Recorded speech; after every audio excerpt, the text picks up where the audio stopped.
Elon Musk engages in foreign policy carelessly. On October 25, 2021, Elon Musk passed Bill Gates as the richest person in the world. Vladimir Putin gathered Russian forces and invaded Ukraine 5 months later. Soon after, SpaceX started offering its international internet service, Starlink, to the newly invaded Ukraine. Since then, frontline communication and Ukrainian resistance activities against Russian invasion has become incredibly important thanks to Starlink satellites. However, on Friday, October 14, 2022, Musk tweeted that SpaceX could not fund the existing system indefinitely, endangering the security of Ukraine's internet access. On Friday, October 14, 2022, Musk tweeted that SpaceX could not finance the existing system permanently, endangering the security of Ukraine's internet connection. This statement was made a few days after the billionaire created controversy with a poll on Twitter that urged Ukraine to make peace with Russia by giving up Crimea. Musk hinted that the people of Crimea truly want to be a part of Russia by calling for more elections there and calling the breakup with Russia a mistake. Despite being annexed by Russia in 2014, the Crimean Peninsula is still seen as Ukrainian territory globally. The ethnic composition of Crimea is diverse, with significant Russian and Ukrainian populations. Putin makes the case that the peninsula should be a part of Russia in response to popular demand, using the presence of Russians there as evidence. Musk has also adopted. However, Ukraine has accused prior Kremlin-supervised referendums in this region of being manipulated through pressure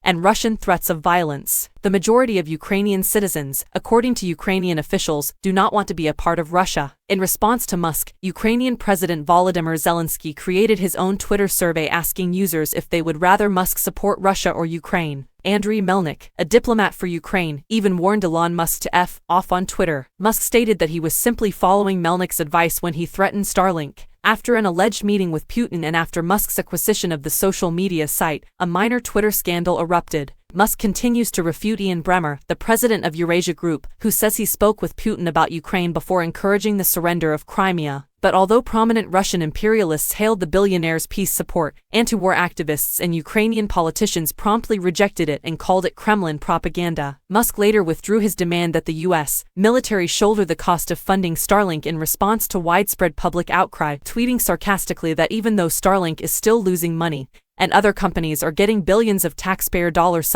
we'll just keep funding Ukraine Gov for free. It's crucial to remember that nations like the United States and Poland have already contributed to the cost of 85% of the 20,000 Starlink terminals in Ukraine. While Musk likes to suggest that he is selflessly footing the bill, major powers are actually funding the pricey project. The horrific humanitarian catastrophe in Ukraine does not seem to have been profitable enough for Musk, who just paid $44 billion for Twitter to try to break his vow. Why does a single billionaire feel entitled to involve his corporation in foreign policy? Is a bigger issue raised by this controversial circumstance. How can one man's decision affect the future of a nation at war? How has the U.S. fostered an environment where a famous American feels qualified to potentially derail an international resistance movement? One of many instances where the idolization of the obscenely wealthy has negative social or political repercussions is Musk's crude impulsivity. Many people prefer to rely on corporate America's generosity rather than looking to our government and elected representatives to create practical, real answers, despite their potential ineptitude.